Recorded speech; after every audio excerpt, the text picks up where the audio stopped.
Rice வாங்க ஓலை பக்கோடா எப்படி செய்யலாம் பார்க்கலாம்.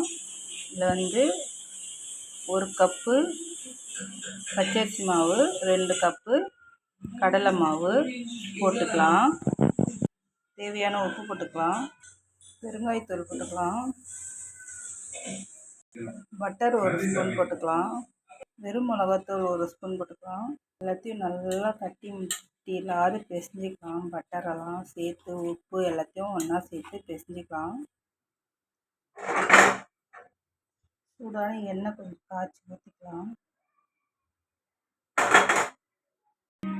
நல்லா பிணைஞ்சி வச்சாச்சு. இப்போ நம்ம அச்சில் போட்டு எடுத்துக்கலாம்.